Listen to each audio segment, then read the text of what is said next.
বিকট আওয়াজ করে ব্লাস্ট করলো। একটি কুয়াশাচ্ছন্ন জঙ্গলে ডাইনি আর ফরু ব্যাডমিন্টন খেলছে। ডাইনি ভীষণ রেগে আছে, কারণ ফরু ঠিকমতো খেলতেই পারছে না। দূর দূর দূর, একটু ব্যাডমিন্টনও খেলতে পারো না তুমি? তোমার সাথে খেলে একটু মজা নেই, একদম আনাড়ি তুমি। হ্যাঁ, কি হয়েছে গিন্নি? আমি তো ঠিকই খেলছি। এই দেখো না কেমন সার্ভ করি। ছাই করছো তুমি, তুমি খেলতেই পারো না, ঘরেও খেলতে পারো না, বাইরেও খেলতে পারো না, তোমাকে নিয়ে আর পারা গেল না। ডাইনি হঠাৎ থেমে গিয়ে একটু ভেবে শয়তানি হাসি হাসে। হ্যাঁ, মাথায় একটা হেভি বুদ্ধি এসেছে। এই গ্রামবাসীগুলো আমাকে খুব অপমান করেছে, এবার এদের উচিত শিক্ষা দেব। এবার প্রতিশোধ নেওয়ার পালা।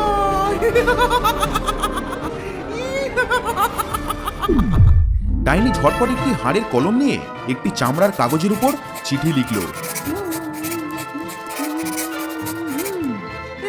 এই নাও ফরু, এই চিঠিটা নিয়ে গিয়ে গ্রামের লোকেদের কাছে রটিয়ে দাও। যাও যাও, জলদি যাও। ফরু চিঠিটা নিয়ে উড়ে চলে গেল। এদিকে শীতে গ্রামে বড় বটগাছের নিচে বসে কিছু লোকেরা আড্ডা দিচ্ছে। পাশে ভেটু আর চুনু ব্যাডমিন্টন খেলছে। হঠাৎ আকাশ থেকে ফরু নেমে আসলো আর এসে চিঠিটা ছুঁড়ে মারলো গ্রামবাসীদের দিকে। চিঠিটা সরাসরি গিয়ে বটগাছে গেঁথে গেল। ওরে বাবা, বাবা রে, এলো। কি এলো রে? ভূতের উপদ্রব নাকি? একজন সাহসী গ্রামবাসী এগিয়ে গিয়ে দেখি গাছ থেকে চিঠিটা খুলে পড়তে লাগলো। এ কি? এতে লেখা গ্রামবাসীদের জানানো যাচ্ছে মানুষ বনাম ডাইনির ব্যাডমিন্টন ম্যাচ। হারলে গ্রাম আমার, জিতলে আমরা গ্রাম ছাড়বো। ইতি তোমাদের প্রিয় ডাইনি।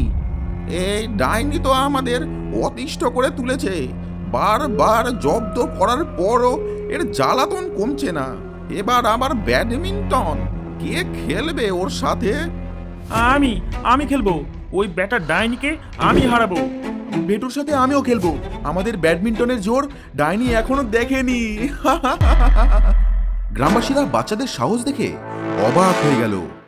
জঙ্গলে ঘেরা এক রহস্যময় মাঠ, চারিদিকে লাইট জ্বলছে, মাঝখানে তৈরি ব্যাডমিন্টন কোর্ট। কমেন্ট বক্সে ভূত প্রধান বসে আছে স্কোরবোর্ড নিয়ে। স্বাগতম সবাইকে আজকের এই ঐতিহাসিক ম্যাচ ডাইনি বনাম মানুষের ব্যাডমিন্টনে। কমেন্ট বক্সে আমি ভূত প্রধান, আমি রেফারি, আর আমি স্কোরবোর্ড সামলাবো। খেলা শুরু হোক। কোর্টের একদিকে রয়েছে ডাইনির দল, আরেকদিকে রয়েছে ভেটুদের দল। এই ব্যাডমিন্টন ম্যাচ হবে 3টে রাউন্ডে। বেশি দেরি না করে রাউন্ড 1 শুরু করা হোক। এই গ্রামবাসীরা তো বড়দের হদ্দ, বড়রা কেউ জিতবে কিনা সন্দেহ, আর পাঠিয়েছে এই চুনোপুটিদের। ফরু, আমি একাই সামলে নেব, তুমি সাইডে গিয়ে দাঁড়াও। চুনু, তুই পেছনটা দেখবি। সামনে থেকে ডাইনির মুখে আমি বক্ষম জবাব দেব। রেফারি বাঁশি বাজাতেই খেলা শুরু হলো। ডাইনি প্রথম সার্ভ করলো। এই নিয়ে চুনোপুটিরা, খা এবার। শাটেলককটা উড়ে গেল ভেটুদের দিকে। পেছনে সরে গিয়ে ভেটু জোরে এক শট মারে। ডাইনি এই ভেটু, তুই আমার কোর্টে আসছিস কেন? এগো নিজের কোর্টে যা। বাচ্চাদের কথার মাঝে ঘটলো এক অবাক কাণ্ড। ডাইনি তার জাদুকরি হাত লম্বা করে এক বিশাল শট মারলো। শাটেলককটি বিদ্যুতের গতিতে ভেটুর মাথায় লেগে কোর্টে পড়লো। কি চুনোপুটিরা, দেখলে তো আমার খেল। এর সাথেই ডাইনি 1 নাম্বার পেয়েছে, ভেটু 0।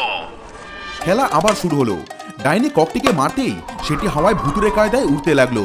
চুনু কোনো মতে ব্যালেন্স করে শাটেল ককটিকে ফেরত পাঠালো ডাইনির দিকে। তখনই ফরু ঘটালো আর এক কাণ্ড।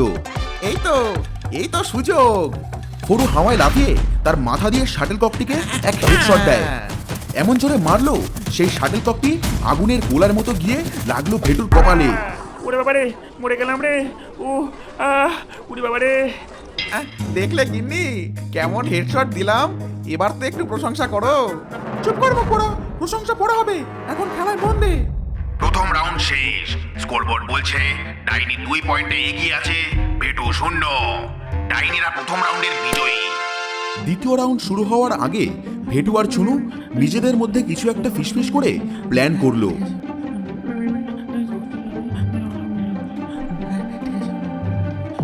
রেফারির বাঁশি বাজতেই দ্বিতীয় রাউন্ড শুরু হলো। ওদের এবার শেষ করে ফেলবো। অমনি ভেটু পকেট থেকে একটি লোহার কক বের করে ডাইনির দিকে ছুঁড়ে মারে। লোহার ককটি ডাইনির হাতে লাগতেই ডাইনি মাটিতে আছাড় খেলো। ওরে বাবা গো, ও মা গো, আমার হাত লাঠিটা মনে হয় বুড়ো হয়ে গেল। উমা, তোরা কি দিয়ে মারলি এটা? ও আ! তখনই একটি ডাক্তার কঙ্কাল এসে ডাইনির হাতে ব্যান্ডেজ করে দিল। ডাইনি যন্ত্রণায় কুকড়ে আবার উঠে দাঁড়ালো। এবার খেলা আরো জমে উঠল। বেটু, এবার দেখ ওই লাল জামা পরা ভূতটার কি অবস্থা করি আমি। দাঁড়া বেটা, তোর হেডশটের মজা দেখাচ্ছি আমি। চুনু সার্ভ করে, ফরু আবার লাভ দেয় হেডশট মারার জন্য, কিন্তু চুনু এবার শাটেলকক না মেরে নিজের আস্ত ব্যাডমিন্টনটাই ছুড়ে মারলো ফরুর কপালে। ও উরি বাবা রে, কি জোরে লাগলো রে। ও উরি বাবা। দ্বিতীয় রাউন্ড শেষ, স্কোর সমান সমান। ডাইনিদের 2, বেটুদেরও 2। এবার হবে ফাইনাল ম্যাচ। ফাইনাল রাউন্ডের আগে 10 মিনিটের বিরতি। ডাইনি আর ফরু খুব চিন্তিত। গিন্নি, কিছু একটা করো, এই বাচ্চাগুলো খুব খতরনাক, হারলে আর মুখ দেখানো যাবে না। তুই দাঁড়া, এবার আমার শেষ জাদু দেখাবো। খেলা শুরু হলো। মাঠের উত্তেজনা তুঙ্গে। হঠাৎ ভেটুর ইশারায় টুনি চুপি চুপি মাঠের কোণে গিয়ে লাইটের মেইন তারটা খুলে দেয়, আর তখনই পুরো মাঠটা অন্ধকারে ছেয়ে যায়। এ কি, এত অন্ধকার কেন? কিছু তো দেখতে পাচ্ছি না। বেটু, এবার তোর পালা, শুরু কর। ভেটুর নিজের আনা ব্যাগ থেকে একটি মশা মারার ব্যাট বের করলো এবং সেই ব্যাট দিয়ে ককটিকে সজোরে ছুঁড়ে মারলো ডাইনির দিকে। ককটি ডাইনির গায়ে লাগা মাত্রই শুরু হলো ঝাটকা। ও, এ কি হচ্ছে?